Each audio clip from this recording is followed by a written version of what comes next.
เอาล่ะก้าวเข้าสู่มื้อที่17ของเราเนาะทุกคนเนาะในการที่เราจะมาปั้นพอร์ตเนาะ100เนาะซึ่งระยะเวลา3มื้อเนาะ3มื้อที่ผ่านมาก็คือเร่งบ่ได้เทรดเนื่องจากว่าเรามีการเดินทางเนาะไปต่างแขวงก็เลยว่าบ่ได้มีเวลาที่จะเข้าเทรดเนาะเพราะว่าเร่งจะเทรดในช่วงที่ตัวเองเอิ้นว่ามีความพร้อมเพียงพอเท่านั้นนะทุกคนเนาะ ถ้ามื้อใดก็ตามที่ว่าเราบ่พร้อมที่จะบ่เทรดเนาะทีนี้มื้อนี้เราจะนำมา200 USDT เนาะถ้าแตกก็คือเสีย200ถ้าได้ก็คือได้100 USDT เนาะและวิธีการบริหารเงินแม่นเราจะบริหารให้มันได้อยู่ที่4ออร์เดอร์เนาะถ้าพลาด4ออร์เดอร์ก็คือเสียเนาะทุกคนเนาะก็คือพอร์ตแตก200 USDT เนาะแต่ถ้าได้แม่นเป้าหมายคือ100เนาะ ซึ่งหลักการเดินเงินแมนมันจะเดิน10เนาะถ้าเสียไปอยู่ที่20เนาะบวกกันเป็นเท่าใด30เนาะถ้าเสียไป50บวกกันเป็นเท่าใด80นะทุกคนเนาะแต่ถ้าเสียอีกนะทุกคนเนาะไป120พอดีรวมเป็น200เนาะอันนี้เป็นวิธีการบริหารเงินแบบใหม่ของเราเนาะทุกคนเนาะมาเดี๋ยวจะเริ่มเข้าออร์เดอร์เลยเนาะออร์เดอร์แรกมาเนาะ ไปที่ Order Buy เลยเนาะทุกคนเนาะเพราะว่าจังหวะนี้เป็นจังหวะที่ว่าแท่งเทียนมีแรงซื้อเข้ามาค่อนข้างว่าหลายเนาะทุกคนเนาะแล้วก็มีโอกาสที่จะวินสูงเนาะสำหรับออร์เดอร์นี้เนาะเราจะเห็นเนาะไส้เทียนด้านรูปนี้เขาเอิ้นว่าอิหยังทุกคนเนาะมีแรงซื้อเข้าแทรกแม่นบ่เนาะอดีตเคยมีให้ขายผลักดันราคาลงมาแต่มีแรงซื้อผลักดันราคาขึ้นไปเนาะอุ๊ยอย่าโอ้โฮ ป๊าดทุกคนเนาะสวิงขนาดเนาะขึ้นบักยาวๆเนาะพอดีไปแตะอินดิเคเตอร์MA ปุ๊บถือว่าตีกลับลงมาเนาะทุกครั้งที่เล่นเข้าเทรดเนาะจะบ่วินเลยออร์เดอร์แรกเนาะทุกคนเนาะอืมเนาะมาทีนี้บ่เป็นหยังเนาะปรับเงินเป็น20 USDT เนาะโอ้โฮตลาดค่อนข้างสวิงเนาะมาตามอีกบัดหนึ่งเนาะมา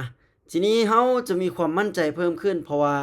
เราลดปริมาณการเดินเงินลงและมีอัตราการเดินเงินเพิ่มอีก1ออร์เดอร์นะทุกคนเนาะฉะนั้นออร์เดอร์ใดที่ว่า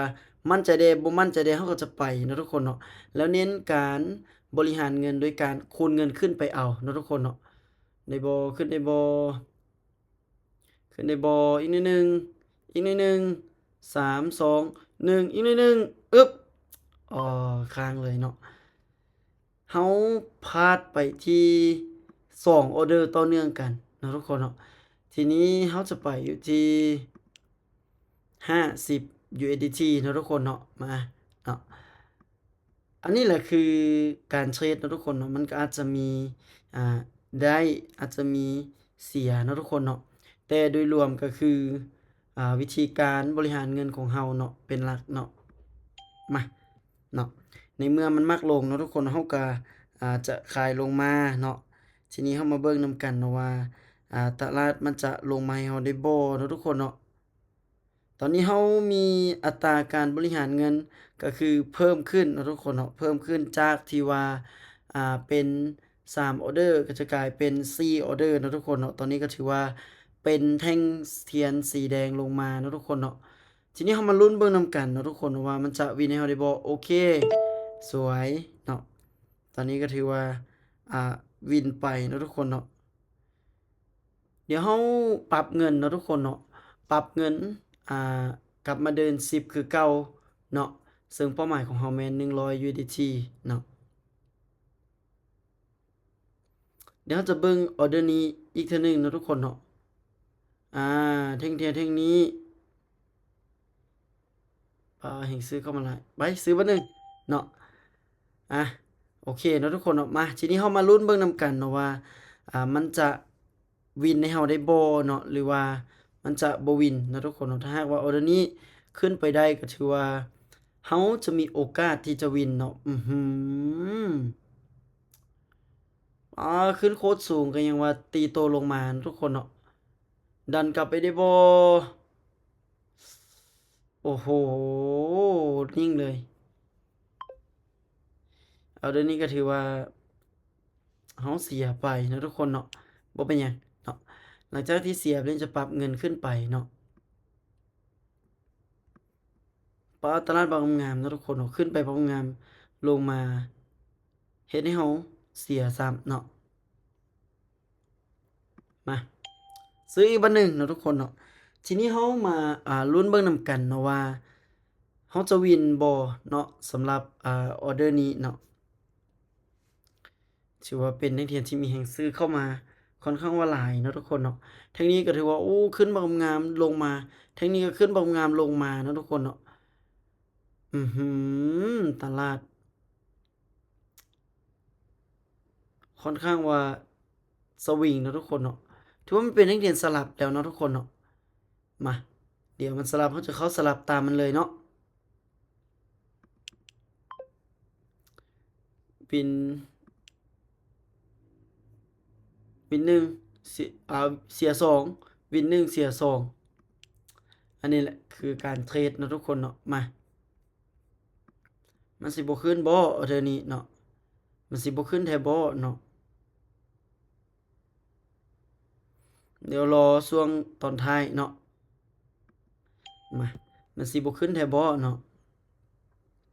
ทีนี้ต้องมาเบิ่งนำกันอีกเทื่อหนึ่งทุกคนเนาะว่ามันจะเป็นแท่งเทียนสลับบ่หรือว่ามันจะขึ้นไปเนาะทุกคนเนาะอื้อฮือตลาดยังคงลิ้นสลับขึ้นได้เนาะแท่งนี้มีโอกาสที่จะขึ้นได้เนาะทุกคนเนาะมาเดี๋ยวเรามาลุ้นเบิ่งนำกันเนาะว่ามันจะขึ้นได้บ่เนาะตอนนี้ก็ถือว่าเกือบขึ้นไปละเนาะอะตอนนี้ถือว่าดิ่งขึ้นไปแล้วเนาะทุกคนเนาะ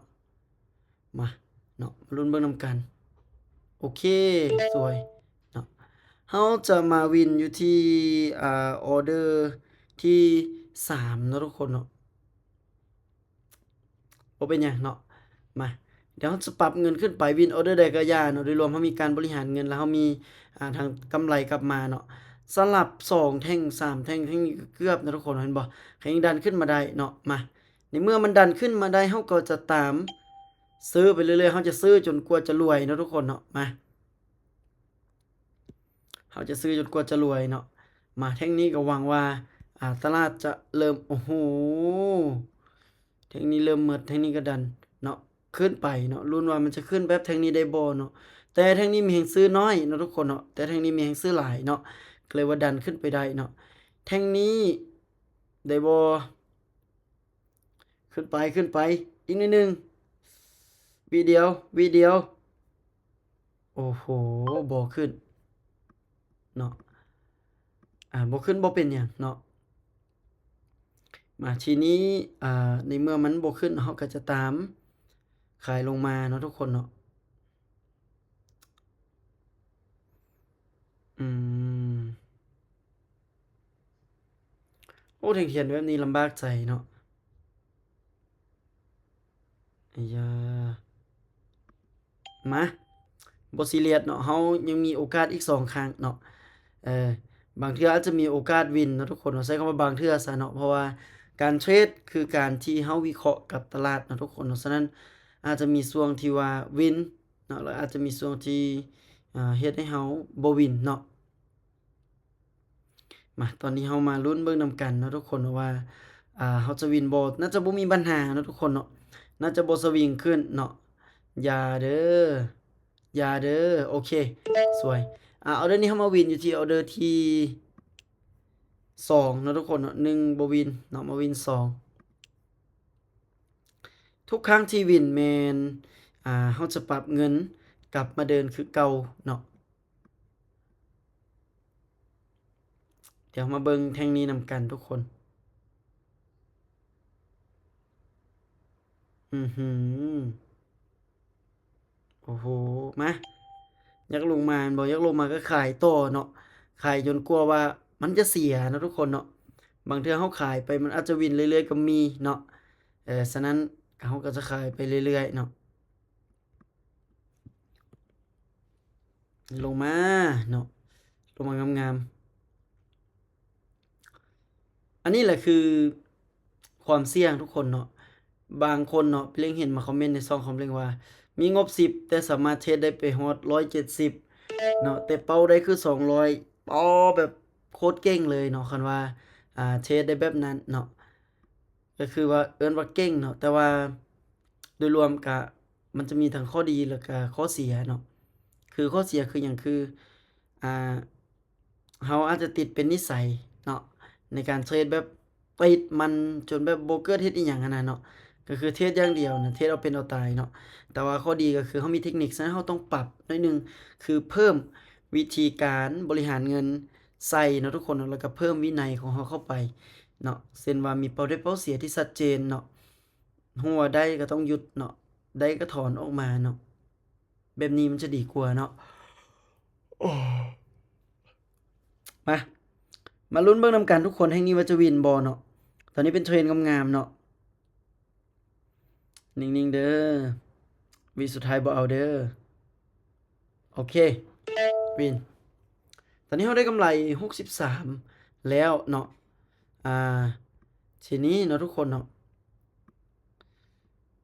เราจะเกียมเข้าออเดอร์ถัดไปเนาะ ซึ่งเราจะใช้ระยะเวลาดนกว่าเก่าเนาะในการที่จะทำกำไร100เนาะเพราะว่าเราลดประสิทธิภาพในการเดินเงินลงนะทุกคนเนาะมาออร์เดอร์นี้เร่งกระทำการเข้าไปที่ออร์เดอร์ buy เทื่อหนึ่งเนาะทุกคนเนาะแฮ่งขายเข้ามาหลายพี่เล็กเด้อก็คือนี้ตอนดึกเลยเขารับไปเลยอื้อฮือขึ้นได้บ่ขึ้นมาพี่นะขึ้นมาหาอินดิเคเตอร์พี่นะ โอ้โฮน่าจะบ่ได้1วิมีบ่1วิมีบ่บ่มีเนาะ1วิเสียนี่มี1วิได้นี่บ่มีเนาะ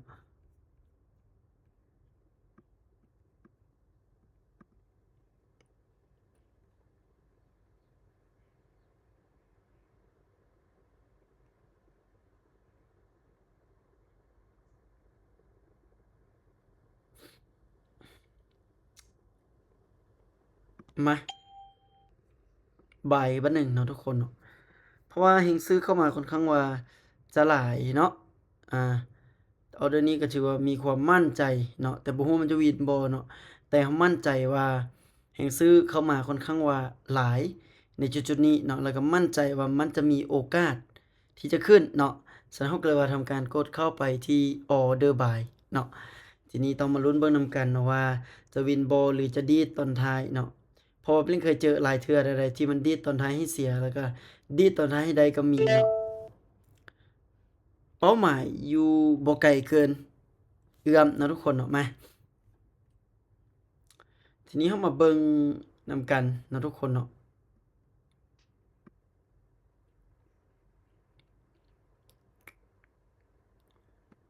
อืมเกียมบ่ายบัดหนึ่งมาเนาะ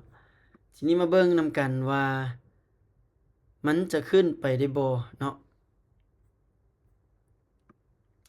บ่ได้เทรด3มื้อเนาะทุกคนเนาะเอิ้นว่าบ่ได้เทรดบ่ได้เฮ็ดพอร์ตเก็บ3มื้อเนาะ ที่จริงคันว่าเทรดก็เทรดได้บ่ได้แต่ว่ามันสถานที่มันบ่อำนวยความสะดวกในการที่เราจะเฮ็ดคลิปเนาะทุกคนเนาะก็เลยว่าบ่ได้เทรดเนาะนิ่งเด้อ3 2ยัยเกือบเนาะตอนนี้กำไรมาที่81แล้วเนาะทุกคนเนาะเอางบมา200เนาะก็ได้81 81.5เนาะในการเทรดของเราในมื้อนี้เนาะถือว่ารู้สึกว่ามีความมั่นใจขึ้นในกรณีที่เราปรับการเดินเงินของเราเนาะป๊าดแฮ่งนี้มายามขายอีกเบอร์หนึ่งเนาะเพราะคิดว่ามันมีโอกาสที่จะล้มหายอินดิเคเตอร์อีกแท่งหนึ่งเนาะถ้ามันจะขึ้นไปเนาะเอิ้นว่ามันขึ้นลงขึ้นลงเนาะแต่ว่าก็บ่มีอิหยังแน่นอนเนาะมันอาจจะหวดขึ้นไปเลยก็ได้เนาะแต่โดยรวมเราก็มีความมั่นใจในทุกเทคนิคที่เราออกไปแต่เราบ่สามารถรู้ได้ว่ามันจะวินหรือบ่วินเนาะนิ่งๆนิ่งโอเค สวยอ่าอีกออเดอร์เดียวเนาะอีก1ออเดอร์เนาะถือว่าเฮาจะสามารถบรรลุเป้าในมื้อนี้เนาะเอามาเบิ่งนำกันว่า1ออเดอร์ของเฮานี่มันจะยากหรือจะง่ายเนาะ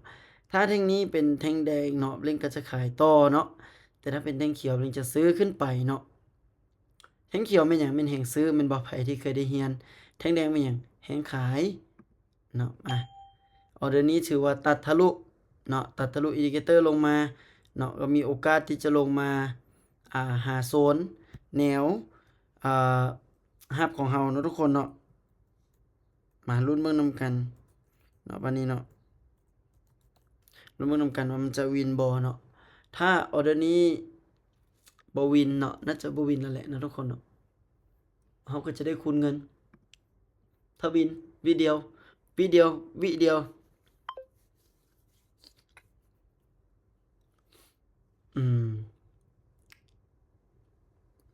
ขอก็บ่ลงเนาะ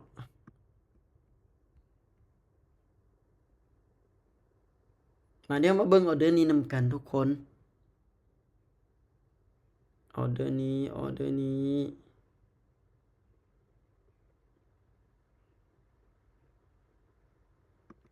บ่ายแป๊บหนึ่ง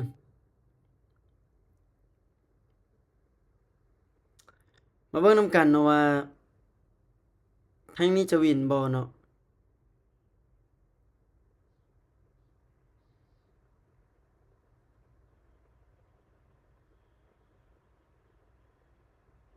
ลุ้นนะทุกคนเนาะถ้าวินออเดอร์นี้ก็ได้ตามเป้าเนาะพอดี100เป๊ะๆเนาะแต่ถ้าบ่วินก็จะได้คูณเงินไปอีกเนาะโอ้อ๋อดอกเดียว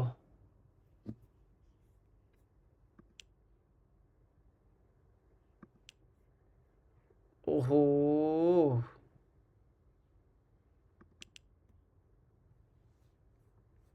อื้อฮือโดนดอกเดียวฟาดแบบขมับลงมาเลยเนาะมาออเดอร์นี้เขาขายปานหนึ่งเนาะทุกคนเนาะทีนี้เรามาเบิ่งนำกันเนาะว่ามันจะวินให้เราได้บ่เนาะอืม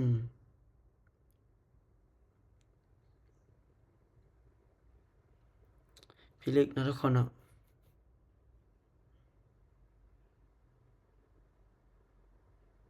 น่าจะบ่มีปัญหานะทุกคนเนาะออเดอร์นี้เนาะ